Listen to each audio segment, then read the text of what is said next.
Jack Nicklaus beat Arnold Palmer at Oakmont. On Palmer's ground, in front of Arnold's army, in front of a crowd that had already chosen its ending, Palmer still had the love, he still had the cheers, he still looked like the man America wanted to see win. Nicklaus brought something else, something colder. He brought the kind of control that does not bend to noise. And that was the shock. Not simply that he won, but that he never looked like he needed permission to do it. When it was over, Palmer was still the king. That part did not change. What changed was the game.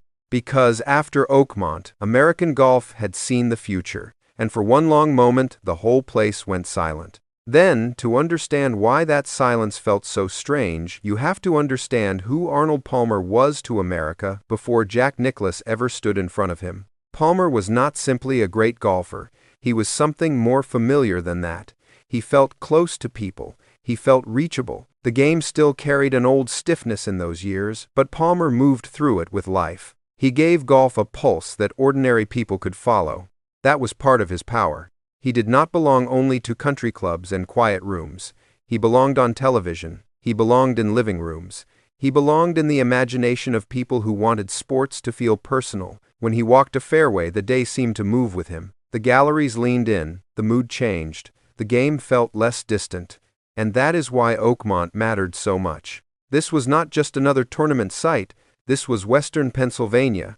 This was Palmer country. The crowd was not there to make a fair judgment about the future of golf. They were there to see their man finish the story the way they wanted it finished. That is what made the atmosphere so heavy for anyone standing across from him. Because playing Arnold Palmer in that setting did not mean facing only his game.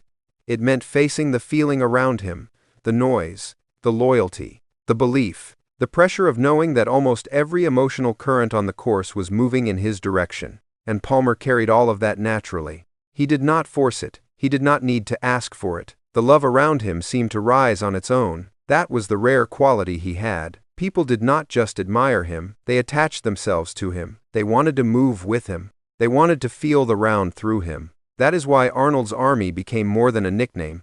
It became the truth of the week. And once you understand that, you understand the size of what Jack Nicklaus was walking into. He was not stepping onto a neutral stage. He was stepping into a place where the public had already chosen its hero, already chosen its mood, and already chosen the ending it wanted to see. Which meant that if Nicklaus was going to win, he would have to do more than outplay Arnold Palmer. He would have to survive the full emotional weight of Arnold Palmer. And that was the problem. Jack Nicklaus did not walk into Oakmont as a welcome challenger. He walked in as the interruption. The one man standing where the crowd did not want him to stand. And almost everything about him made that harder. He did not have Palmer's warmth. He did not have Palmer's ease. He did not give people that feeling of comfort the moment he appeared. Where Palmer felt open, Nicklaus felt closed. Where Palmer carried motion and emotion, Nicklaus carried stillness. He looked young, but there was nothing boyish in the way he held himself. He looked like a man who had already decided what he came there to do. That can unsettle people very quickly, because crowds do not only react to style, they react to energy. And Nicklaus brought the kind of energy that does not ask to be liked first. He did not seem interested in borrowing affection from the room. He did not seem interested in becoming easier to love. He looked ready to take the day exactly as it was and still change it. That is what made him feel dangerous. Not because he was loud, not because he was dramatic, but because he seemed untouched by the emotional rules of the place. Oakmont was leaning one way. The galleries were leaning one way. The entire mood of the championship was leaning one way, and Jack Nicklaus stood there as if none of it had the power to move him. That is a hard thing for a crowd to accept. At first, people can dismiss a young challenger. They can tell themselves the moment is too big for him. They can wait for nerves to show. They can wait for youth to reveal itself. Usually it does. Usually pressure leaves some mark. A little rush in the tempo. A bad decision. A moment of visible doubt. But Nicklaus did not give them much of that. The longer he stayed steady, the stranger the week began to feel. Because once the outsider stops looking like an outsider, the public begins to lose its usual way of rejecting him. They can boo a threat, they can resent a rival. But it becomes harder to dismiss a man who keeps answering pressure with the same cold control. And that is what Nicklaus kept doing. He was not trying to win the crowd. He was trying to outlast the moment, to reduce all that emotion to something simpler. A shot, a decision, another shot, another decision. While everything around him was asking him to bend, he kept standing in the same place inside himself. That kind of composure can feel almost offensive when the room has already chosen someone else. But greatness often enters that way. Not with charm, not with permission, not with a smile that makes people comfortable. Sometimes it enters by refusing to tremble. And that is when Oakmont began to understand that this was no temporary disturbance. This was not a young man borrowing one dramatic week. This was something heavier than that. This was a new kind of force arriving in full view of a crowd that did not want to welcome it. And once that realization begins to spread, the entire feeling of a tournament starts to change. The longer it went, the harder it became for the crowd to hold on to the old picture. At first, they could still believe Palmer would take it back. That was the natural hope. That was the emotional rhythm they trusted. A man like Arnold Palmer was supposed to rise in that setting. He was supposed to answer the pressure with something the public could carry home and remember with pride. And for a while, that hope stayed alive. Every good moment from Palmer still lifted the course. Every sign of life from him still moved through the galleries like relief. People were not only watching golf by then, they were protecting an ending. They were trying to keep the day from changing in front of them. But Nicklaus would not leave. That was the unsettling part. He did not drift. He did not tighten in a way the crowd could feel. He did not show the kind of strain people were waiting to see. Instead, he kept returning to the same place, calm, measured, almost cold in the way he carried the pressure. That kind of steadiness can wear on a crowd. Noise works best when it feels like it matters. A crowd wants to believe it can push a moment in the right direction. It wants to believe its energy can help one man rise and make the other man flinch. But Oakmont kept seeing the same thing. Palmer would surge, the galleries would answer, and Nicklaus would still be there, still standing in the way, still refusing to become the supporting figure in someone else's story. And that is when cheering starts to sound different. It is no longer just excitement. It becomes effort. It becomes urgency. It becomes the sound people make when they feel the future pressing too close and want one last chance to hold it back. That was the real tension of Oakmont. Palmer was still the emotional center of the championship. He still carried the love. He still carried the imagination of the public. But now he was carrying something heavier too. He was carrying the burden of preserving the world people wanted to keep. Not simply winning a tournament. Preserving a feeling. Preserving an order. Preserving the belief that the game would remain in hands the country already understood. And on the other side stood Nicklaus, carrying none of that comfort. He had no emotional shelter, no warmth from the galleries, no sense that the course would forgive him if he slipped. He had only the discipline inside his own game, and the nerve to stay inside it while thousands of people around him hoped for the opposite result. That is a lonely way to compete. But it can also make a man dangerous. Because once a player stops needing anything from the room begins to lose its power over him. And once that happens, talent starts to look even bigger than it already is. The contest stops feeling romantic. It starts feeling inevitable. That is the word that began to creep into Oakmont, even if nobody wanted to say it out loud. Inevitable. Not because Palmer had lost his greatness. He had not. Not because the crowd had stopped believing. It had not. But because Nicklaus had stayed solid for too long. He had survived too many emotional waves. He had kept answering too many moments with the same hard control. At a certain point, people stop asking whether the outsider belongs there. They start asking whether anyone can actually move him. And once that question enters the air, the day changes. By then, Oakmont was no longer waiting for Arnold Palmer to restore the old order. It was waiting to see whether Jack Nicklaus was really going to do it. Whether this young man on this course in front of this crowd was truly going to take the tournament away from the one man everyone had come to watch. That is why the silence mattered when it finally came. It was not ordinary disappointment. It was recognition, the kind that arrives all at once and leaves a place without words. The crowd understood what it had just seen. Not simply a victory, not simply a defeat, something larger than that. Arnold Palmer was still beloved. But Jack Nicklaus had forced something new into the game, and once the game sees something like that clearly enough, it cannot pretend not to know it anymore. What gave Oakmont its lasting power was not only the shock of that afternoon, it was what happened after. If the story had ended there, people would still remember it. They would remember the silence. They would remember the upset. They would remember the feeling of a young man stepping into a place where he was not wanted and taking the day anyway. But that alone would not have been enough. What made the moment larger was that neither man disappeared from the picture. Arnold Palmer did not fade into memory just because Jack Nicklaus had broken through. Jack Nicklaus did not become easier to deny just because Palmer remained the man the public loved. They stayed in front of each other. They stayed in front of the country. And year after year they kept giving the game two different versions of greatness at the same time. That is rare in any sport. Usually one man rises and the other slowly becomes a shadow. Usually the passing of power is cleaner than that. One era closes, another begins. The crowd adjusts. The story moves on. But with Palmer and Nicklaus, it did not happen that way. Palmer still had something no scoreboard could fully measure. He still had the gift of making a tournament feel personal. He still had the force that made galleries lean forward before anything had even happened. When he was there, the game felt warmer, more alive, more immediate. Nicklaus brought something very different. He brought a higher standard, a harder edge, a kind of excellence that did not depend on emotion to be felt. Palmer could make people love the moment. Nicklaus could make them respect the result. Palmer made the game feel close. Nicklaus made it feel serious in a new way. And that is why their story never settled into something simple. They were not offering the public the same thing.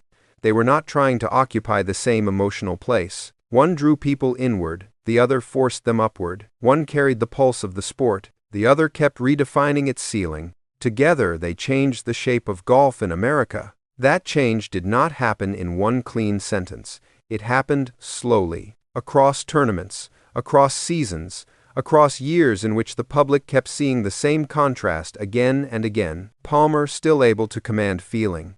Nicklaus still able to command outcomes. Palmer still the man people wanted near the center of the picture. Nicklaus still the man the game kept organizing itself around whether people liked it or not. And over time, something else began to grow between them. Not softness, not sentiment, recognition.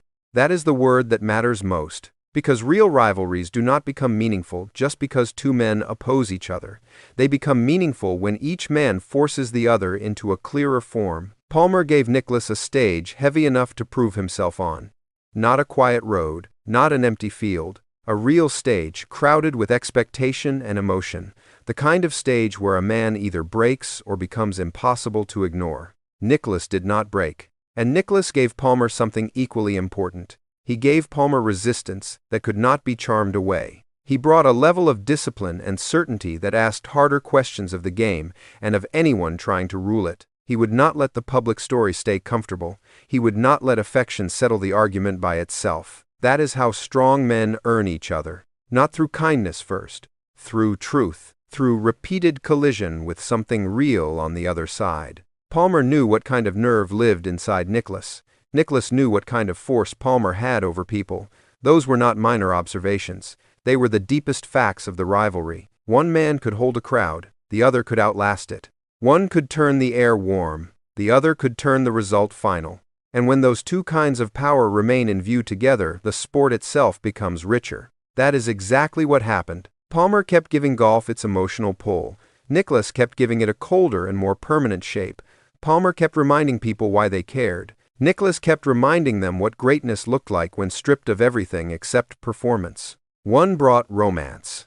The other brought authority. Neither canceled the other. That is why the rivalry endured in a way many others do not. It was never only about who beat whom on a particular day. It became something broader than that. It became a tension the public could feel even when no direct confrontation was taking place. The names themselves began to carry meaning. Palmer suggested one vision of the game, Nicklaus suggested another, and because the country never fully stopped needing either vision, the story remained alive. That may be the most interesting part of all. People often want history to choose one man cleanly. They want the answer to settle. They want the era to belong to one face, one mood, one style of greatness. But golf did not receive one answer from Palmer and Nicklaus. It received a contrast, a living contrast, a beloved king and an undeniable standard, a man who made the game feel human and a man who made it feel monumental. That is not a conflict that disappears quickly. It deepens.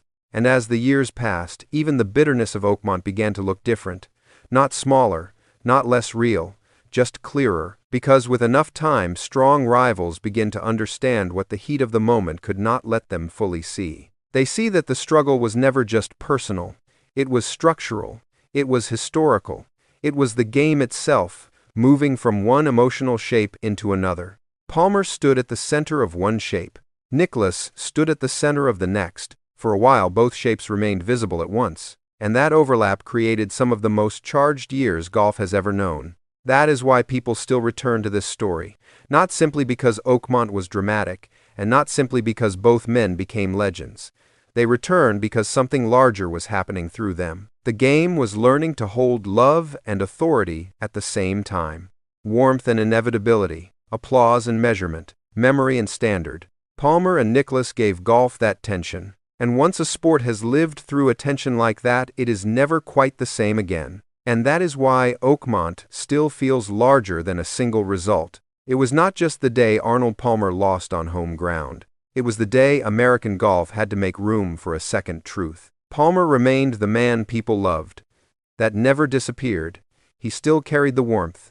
He still carried the pull. He still had that rare gift of making a golf course feel more alive the moment he stepped onto it. Even after Oakmont, people did not stop seeing him as the heart of the game. In some ways, that part only grew stronger with time. But from that day on, there was no escaping Jack Nicklaus either. He was not simply another great name coming through. He was not a passing challenger who caught the right week at the right time.